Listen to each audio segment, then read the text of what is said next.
Every day, new technology is shaping the way we work and live. Most people forget that under every single new gadget that's created, there's a large ecosystem of businesses that follow them. Because whenever technology becomes cheaper, more capable, or easier to access, it normally creates a couple things alongside it. New customers and new problems. And with that, entirely new businesses are built around solving those problems. Today, we're going through 3 technologies that are already being used in the real world and the businesses that are being formed around them. The last one might be the least eye-catching, but I think it offers the most realistic opportunity to the ordinary person looking for a new business idea. For those who don't know me, I'm Ben. I'm a tradie and a business owner. I'm not here as a guru trying to give you any financial advice. I'm simply here as a person fascinated in new technology and a bit of an entrepreneur that always looks for the business side of these things. So rather than focusing on purely what the technology is and what it does, we're going to ask a different question. What businesses are created around it now that it exists? Let's get into it. Robot dogs are already inspecting factories, refineries, and places where it might be too dangerous or difficult for a person to get to. But the robot itself might be the least interesting part. They can follow inspection routes, climb stairs, carry thermal cameras and acoustic sensors into dangerous or hazardous areas. And some consumer models are $1,600 US before shipping or upgrades. So what happens when they come cheaper and easier to use? Could farmers use them to check their livestock and their fences? Could hikers hire one to carry their equipment up to their campsite? Could film crews mount cameras on them for their productions? Do you even hire these out for events and marketing stunts? Or could emergency teams use these and utilize them to send them out into the field before risking any human lives? Even if some of these uses grow, businesses will be needed to rent these robots, train operators, build attachments, install sensors, and build and repair them. The opportunity may not be building the actual robot. They might be turning one of these machines into a service for a specific customer, and they might be willing to pay. Boston Dynamics says that Spot is now operating at hundreds of locations worldwide. Its robots have now traveled over 70,000 miles during security patrols at customer sites. So this isn't purely fiction. Businesses are already paying to use them, such as power plants and oil rigs, patrolling hazardous or remote sites, checking gauges, and listening for equipment noise and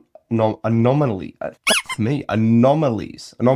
Data centers performing 24/7 thermal camera scanning on their servers. I'm assuming that'll be for heat sensing. They also scan for physical security breaches within their customers' area. Construction sites. Walking across rubble and unlevel terrain, they walk around and map using LiDAR sensing so they can actually map the entire building into this 3D model that they can use for further projects. They even have military applications for these, testing remote actuated firing systems. They even mount rifles on these for tactical engagement. Imagine you're in battle and you have one of these running at you that you shoot it many times, does not stop.